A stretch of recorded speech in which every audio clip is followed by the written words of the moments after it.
West Bengal পুলিশের constable এবং lady কনস্টেবলের পিএমটি অ্যান্ড পিইটি এক্সামের মাঠ রয়েছে।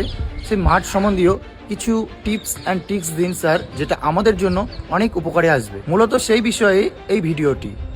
পিএমটি ও পিইটি এক্সামের মধ্যে সবথেকে কঠিন বিষয় হচ্ছে পিইটি এক্সাম, যেখানে রয়েছে রানিং। সেই রান সম্বন্ধীয় কিছু টিপস অ্যান্ড ট্রিক্স আমি দিতে চলেছি, এবং রান কি করে আমরা ইনক্রিজ করব, কি করে বাড়াবো, সেই সম্বন্ধীয় কিছু আলোচনা করতে চলেছি। নাম্বার 1, ইন্টারভেল রানিং, যেটা সবথেকে বেশি কার্যকর। কি করতে হবে? প্রথম 100 মিটার ফার্স্ট, পরবর্তী 50 মিটার জগিং, আবার 100 মিটার ফার্স্ট, পরবর্তী 50 মিটার জগিং। এভাবে 8 থেকে 10 সেট করো। এতে কি হবে? তোমাদের স্পিড ও লং ক্যাপাসিটি দুটোই বাড়বে। নাম্বার 2, শ্যাটেল রান, যেটাকে আমরা আলু দৌড় বলে থাকি। এখানে তোমাদের কি করতে হবে? এখানে দুটো পয়েন্ট নিতে হবে, এ পয়েন্ট আর বি পয়েন্ট। এর মধ্যে ব্যবধান থাকবে, কেউ 20 মিটার রাখে, কেউ 25 মিটার রাখে, আবার কেউ 15 মিটার রাখে। তোমাদের কম্পিটেবল অনুযায়ী তোমরা পয়েন্টটাকে নির্ধারণ করবে। এবং এতে কি করতে হবে? তোমাদের এ পয়েন্ট থেকে বি পয়েন্টে গিয়ে সেখানে টাচ করে আবার এই পয়েন্টে ফিরে আসতে হবে। এটাকে বলা হয় 1 রাউন্ড।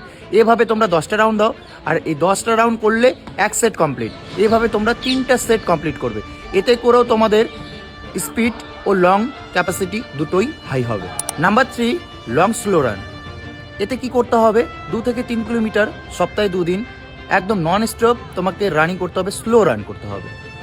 এতে তোমার শরীর কি হবে? এতে তোমার শরীরে অভ্যাস তৈরি হবে লং রান করার জন্য। নাম্বার 4, শ্বাস নেওয়ার টেকনিক। এতে কি করতে হবে?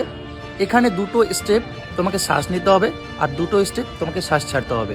শ্বাস নেওয়ার সময় নাক থেকে শ্বাস নেব, এবং ছাড়ার সময় মুখ থেকে শ্বাস ছাড়বো। এতে করে তোমার শ্বাস কন্ট্রোলে থাকবে এবং এনার্জি খুব কম লস হবে। Number 5, warm up. এই পার্টটাকেও আমরা ধ্যান দিই না। কি করি? আমরা প্রত্যেকেই ভুলটা করে থাকি যে সরাসরি মাঠে গিয়ে আমরা রানিং শুরু করে দিই। ঠিক আছে, এটা আমরা করব না। আমরা প্রত্যেক দিন 5 থেকে 7 মিনিট ওয়ার্ম আপ করবো। এতে করে তোমার কি হবে? শরীরে এনার্জিটা একটু হাই হবে, রানিং স্পিড বাড়বে। তারপর কি হবে? পা যে আমাদের রানিং করার সময় যে পা জমে যায়, সেই জমে যাওয়ার ব্যাপারটা থাকবে না। ভিডিওটি যদি তোমাদের একটু উপকারে আসে, তবে লাইক, কমেন্ট, শেয়ার করে পাশে থাকার অনুরোধ রইল।